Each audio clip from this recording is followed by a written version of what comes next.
ഇന്ന് നിങ്ങളെ പരിചയപ്പെടുത്തുന്നത് ബദാം പരിപ്പ് എങ്ങനെ റോസ്റ്റ് ചെയ്യാമെന്നുള്ളതാണ്. ആദ്യം ഞാനിപ്പോൾ ഏകദേശം ഒരു 250 ഗ്രാം ബദാം പരിപ്പ് മാത്രമേ എടുത്തിട്ടുള്ളൂ. പച്ചപ്പരിപ്പാണ്.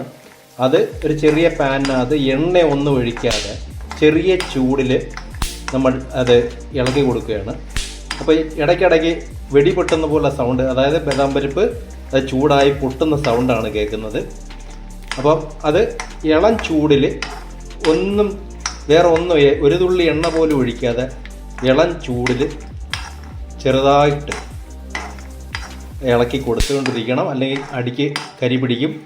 അപ്പോൾ പതുക്കനെ അത് ഇളക്കി നല്ല ചൂടാവണം. അത് ആ ചെറു തീയിൽ നല്ല ചൂടായെങ്കിൽ മാത്രമേ ഇതിന് നമ്മൾ ഉദ്ദേശിക്കുന്ന ഒരു ടേസ്റ്റ് കിട്ടത്തുള്ളൂ. അപ്പോൾ കുറേ സാധനങ്ങൾ നമ്മൾ ഇതിനോട് അഡീഷണലായിട്ട് അവസാനം ചേർക്കുന്നുണ്ട്. അപ്പോൾ ആ ചേർക്കുന്ന സാധനങ്ങൾ അവസാനം നമുക്ക് കാണാവുന്നതാണ്. അപ്പോൾ അതായി ഇടയ്ക്കിടയ്ക്ക് പടക്കം പൊട്ടിക്കൊണ്ടിരിക്കുകയാണ്. അതായത് ബദാം പരിപ്പ് ചൂടായി പൊട്ടുന്ന സൗണ്ടാണ് കേൾക്കുന്നത്. അപ്പോൾ ഇത് ടേസ്റ്റി ആവണമെന്നുണ്ടെങ്കിൽ, നമ്മളെല്ലാം ബദാം പരിപ്പ് പച്ചയ്ക്കാണ് കഴിക്കുന്നത്, പക്ഷേ ഇത് റോസ്റ്റ് ചെയ്ത ബദാം പരിപ്പാണ്. അപ്പം ഇത് നല്ല ടേസ്റ്റി ആവണമെന്നുണ്ടെങ്കിൽ ഇതുപോലെ ഇളം ചൂടിൽ നമ്മൾ അത് പാകപ്പെടുത്തി നല്ല ചൂടാക്കി എടുക്കുക. ചൂടായി കഴിയുമ്പോൾ ഇത് കണക്ക് പരുവമാകുമ്പോഴത്തേക്ക് ഇതിൻ്റെ പൊട്ടൽ സൗണ്ടുകൾ കൂടിക്കൊണ്ടിരിക്കും.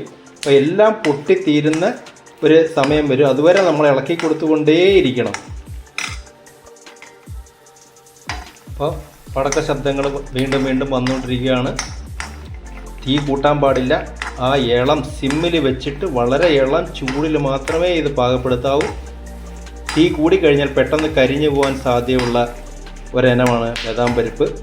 അപ്പോൾ എണ്ണ ചേർക്കാതുള്ള റോസ്റ്റിംഗ് ആണ്. സാധാരണ എണ്ണ തിളപ്പിച്ച് അതിനകത്തോട്ട് വറുത്തെടുക്കുന്ന ഒരു ഇതുണ്ട്. നമുക്ക് അത് കൊളസ്ട്രോൾ കുറയ്ക്കാൻ വേണ്ടിയിട്ടുള്ള ഒരു ഉപാധിയാണ് എണ്ണ ചേർക്കാതെ ഉള്ള ഈ ഒരു റോസ്റ്റിങ്. ഇപ്പോൾ ബദാം പരിപ്പിന് കിലോയ്ക്ക് 1000 രൂപയൊക്കെയാണ് വില. അതുകൊണ്ട് സൂക്ഷിച്ച് വേണം ചെയ്യാൻ. ഇതുകൊണ്ട് ഞാനൊരു 1/4 കിലോ ബദാം പരിപ്പിനകത്താണ് ഞാൻ ഈ ബദാം പരിപ്പ് റോസ്റ്റ് ചെയ്യുന്നത്. അത് ചെറിയ പാൻ മതിയാവും, വലിയ പാൻ വേണ്ട.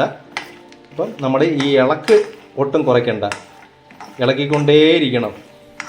അല്ലെന്നുണ്ടെങ്കിൽ കരി പിടിക്കും, അതിൻ്റെ ടേസ്റ്റിന് വ്യത്യാസം ഉണ്ടാവും. അപ്പം ഏകദേശം നല്ല ഒരു ചൂടായി കഴിഞ്ഞു എങ്കിലും കുറച്ചും കൂടെ നമ്മൾ ഇളക്കി കൊടുത്തുകൊണ്ടേയിരിക്കണം. അപ്പം ഇളക്കൊട്ടും കുറയ്ക്കേണ്ട. ഏകദേശം ബദാം പരിപ്പ് നല്ല രീതിയിൽ ചൂടായി കഴിഞ്ഞു. അപ്പം വീണ്ടും നമ്മൾ ഇളക്കി കൊടുത്തുകൊണ്ടേയിരിക്കണം, അല്ലെന്നുണ്ടെങ്കിൽ അത് കരിയാവും. ഇപ്പം ബദാം പരിപ്പിൻ്റെ ഏകദേശം മൂത്ത് വന്ന ഒരു നിറം വന്നു കഴിഞ്ഞു. അപ്പം നമ്മളിനി ചെയ്യേണ്ടതെന്ന് പറഞ്ഞു കഴിഞ്ഞാൽ ഇതിനകത്തേക്ക് സ്വല്പം നെയ്യ് ഒരു ചെറിയൊരു ഡ്രോപ്പ്, അതായത് ഒരു 5 മില്ലിക്ക് വേണ്ടി മാത്രം, അതായത് ഇതിനകത്തെല്ലാം ഒരു മയം പുരളാൻ വേണ്ടി മാത്രം നമ്മൾ ആ നെയ്യ് ഒഴിക്കുക. ഇതിനകത്തെല്ലാം ഒരു മയം പുരളാൻ വേണ്ടി മാത്രം നമ്മൾ ആ നെയ്യ് ഒഴിക്കുക. നെയ്യ് ഒഴിച്ച് വീണ്ടും നമ്മൾ ഏകദേശം എല്ലാത്തിലും ഒന്ന് സ്പ്രെഡ് ആവുന്നിടം വരെ ഒന്ന് ഇളക്കി കൊടുക്കുക. അപ്പോൾ ഇനിയാണ് സൂക്ഷിക്കേണ്ടത് കാര്യം എന്ന് പറഞ്ഞാൽ, ഇത് ബദാം പരിപ്പ് ഏകദേശം മൂത്ത് കഴിഞ്ഞു. നെയ്യ് നമ്മൾ ഒഴിച്ച് എല്ലാത്തിലും ഏകദേശം ഒരു ചെറിയ മയം സ്പ്രെഡായി കഴിഞ്ഞാൽ പിന്നെ നമ്മൾ ചെയ്യേണ്ടതെന്ന് പറഞ്ഞാൽ പതുക്കനെ ഇതിൻ്റെ തീ അങ്ങ് ഓഫ് ചെയ്യുക എന്നുള്ളതാണ്. ഓഫ് ചെയ്തതിന് ശേഷം വീണ്ടും നമ്മൾ നല്ലോണം ഇളക്കി കൊടുക്കണം. അപ്പോൾ ഓഫ് ചെയ്തതിന് ശേഷമാണ് നമ്മൾ അടുത്ത ഇൻഗ്രീഡിയൻസ് ചേർക്കുന്നത്. ആദ്യമായിട്ട് നമ്മൾ ചേർക്കേണ്ടതെന്ന് പറഞ്ഞു കഴിഞ്ഞാൽ സ്വല്പം മുളക് പൊടി. അത് ഇച്ചിരി എരി കൂടുതൽ വേണമെന്നുള്ളവർക്ക് സ്വല്പവും കൂടെ എരിയിടാം. അപ്പം ഇത് തീ ഓഫ് ചെയ്തതിന് ശേഷം മാത്രമേ മുളക് പൊടിയൊക്കെ ഇടാവൂ, അല്ലെന്നുണ്ടെങ്കിൽ മുളക് പൊടി പെട്ടെന്ന് കരിഞ്ഞു പോകാനുള്ള സാധ്യതയുണ്ട്. അപ്പം മുളക് പൊടി നമ്മുടെ പാകത്തിനിട്ടു. ഒരു ചെറിയ നിറം വന്നു കഴിഞ്ഞു. വേണമെന്നുണ്ടെങ്കിൽ എരി കൂടുതൽ ആവശ്യമുള്ളവർക്ക് വേണമെങ്കിൽ സ്വല്പവും കൂടി ഇടാം. പക്ഷേ ഞാൻ ഇവിടെ നമ്മൾ അപ്ലൈ ചെയ്യാൻ പോകുന്നത് കുരുമുളക് പൊടിയാണ്. അപ്പം ആ ഇളക്ക് കൃത്യമായിട്ട് വേണം. ചൂട് നഷ്ടപ്പെടുന്നതിന് മുമ്പേ വേണം ഈ ഇൻഗ്രീഡിയൻസ് എല്ലാം ചേർക്കാനുള്ളത്. അപ്പോൾ അടുത്തതായിട്ട് ഞാൻ 1 സ്പൂൺ കുരുമുളക് പൊടി ഇടുന്നുണ്ട്. കുരുമുളക് പൊടി ഇട്ട് കഴിയുമ്പോഴത്തേക്ക് എരി നമുക്ക് പാകപ്പെട്ട എരി കിട്ടും.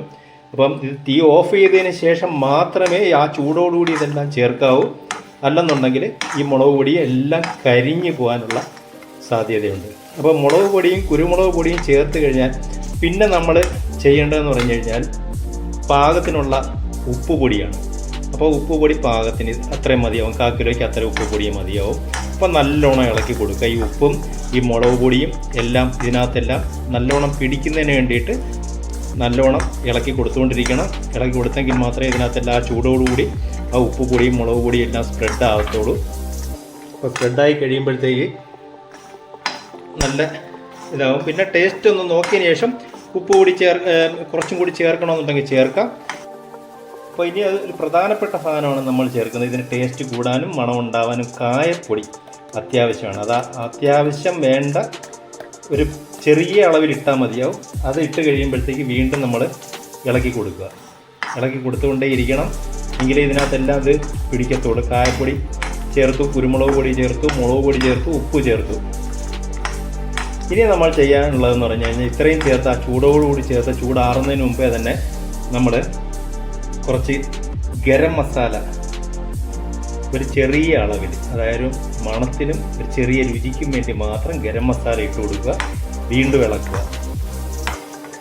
ഇളക്കി കഴിയുമ്പോഴത്തേക്ക് ഇതിനകത്തെല്ലാം സ്പ്രെഡായി നല്ലോണം പിടിക്കുന്ന ഒരു സമയം വരും. അപ്പോൾ ആ ചൂടോടുകൂടി തന്നെ വേണം ഇതെല്ലാം ഇളക്കാൻ. ചൂട് ആറിക്കഴിഞ്ഞിട്ട് ഇത് ചേർത്ത് കഴിഞ്ഞാൽ ഇതിനകത്തൊന്നും പിടിക്കത്തില്ല. അപ്പോൾ നല്ല റോസ്റ്റഡ് ബദാം പരിപ്പ് ഇപ്പോൾ ശരിയായി കഴിഞ്ഞു. ഇനി നമുക്ക് ഇത് അടുപ്പിൽ നിന്ന് മാറ്റി വെച്ച് ഒന്ന് തണുപ്പിച്ചെടുക്കുക. തണുത്തതിന് ശേഷം, തണുക്കുമ്പോൾ മാത്രമേ ഇതിന് നല്ല ക്രിസ്പിങ് ഉണ്ടാകത്തുള്ളൂ. അത് തണുത്തതിന് ശേഷം നമുക്ക് നമ്മളെ വീട്ടിൽ വരുന്ന അതിഥികൾക്കോ നമുക്കോ ഒക്കെ യഥേഷ്ടം സ്വാദിഷ്ടമായിട്ട് ഇത് കഴിക്കാം. അങ്ങനെ ബദാം പരിപ്പ് റോസ്റ്റ് ചെയ്യുന്ന വിധം എല്ലാവർക്കും ഒരു അനുഭവമായെങ്കിൽ തീർച്ചയായിട്ടും നിങ്ങളും ഇത് പരീക്ഷിക്കുക. ഒപ്പം ഉണ്ണി വിജയമോഹൻ എന്ന എൻ്റെ ഈ ചാനൽ നിങ്ങൾ സബ്സ്ക്രൈബ് ചെയ്യുക, ഷെയർ ചെയ്യുക. ആദ്യമായിട്ടാണ് വീഡിയോ കാണുന്നതെങ്കിൽ തീർച്ചയായിട്ടും നിങ്ങൾ സബ്സ്ക്രൈബ് ചെയ്യണം, ഷെയർ ചെയ്യണം. ഒപ്പം ലൈക്കും കമൻസ്, അത് മോശമായാലും നല്ല കമൻസ് ആയാലും നിങ്ങൾ എനിക്ക് തരണം. അപ്പം വീണ്ടും അടുത്ത ഒരു പ്രോഗ്രാമായിട്ട് നിങ്ങളുടെ മുമ്പിൽ എത്തുന്നവരെ എല്ലാവർക്കും ഗുഡ് ബൈ.